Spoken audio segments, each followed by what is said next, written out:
میری آنکھوں میں اشکوں کے پس منظر میں ایک گڑیا بہت مدت سے بستی تھی، بہت معصوم چہرہ تھا۔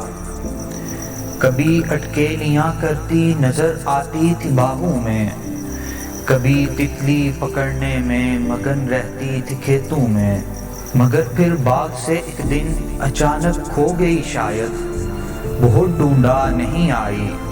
اداسی ہی اداسی تھی وہ گڑیا، یاد آتی تھی۔ ابھی چند دن ہی گزرے تھے کہ ایک دن خواب میں آئی۔ نمی تھی اس کی آنکھوں میں، غمی تھی اس کے لہجے میں، دوپٹہ تھا مگر شاید کہیں کانٹوں میں الجھا تھا۔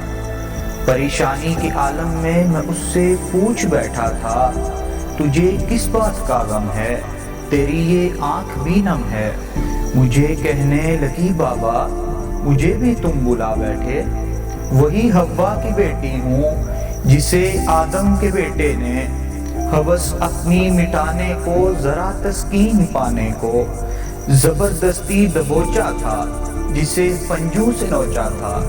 بہت چیخی تھی میں بابا، اسے قسمیں بھی دی میں نے، بہت سے واسطے ڈالے مگر اس نے نہیں چھوڑا۔ کوئی شیطان تھا شاید، کسی انسان کی صورت نہیں، انسان نہیں تھا وہ شاید ایک درندہ تھا، ہوس کا استعارہ تھا۔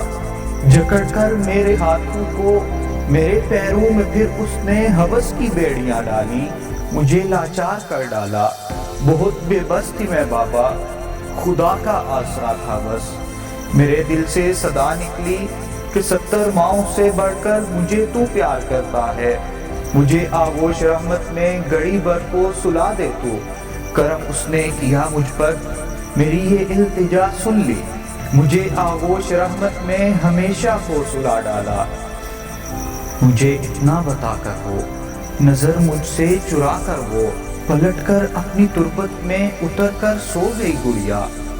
نہ جانے کون تھی یارو، فرشتہ تھی یا زینب تھی یا شاید آسماں تھی وہ، مگر مٹی کی ڈیری سے یہی آواز دیتی تھی کہ میں حوا کی بیٹی ہوں۔ میرا ہر بنت حوا کو یہی پیغام ہے بابا، جنم دینا جو لازم ہو، کوئی پتھر کوئی کنکر کوئی مردار جن دینا، مگر ایسے درندے کو جنم دینے سے بہتر ہے ذرا پرہیز کر لینا، ہمیشہ بانجھ ہی رہنا۔ تیرا یہ بانجھ پن شاید ہزاروں بیٹیوں کی عصمتوں کی لاج رکھ لے گا، فقط اتنی گزارش ہے، ہمیشہ بانجھ ہی رہنا، ہمیشہ بانجھ ہی رہنا۔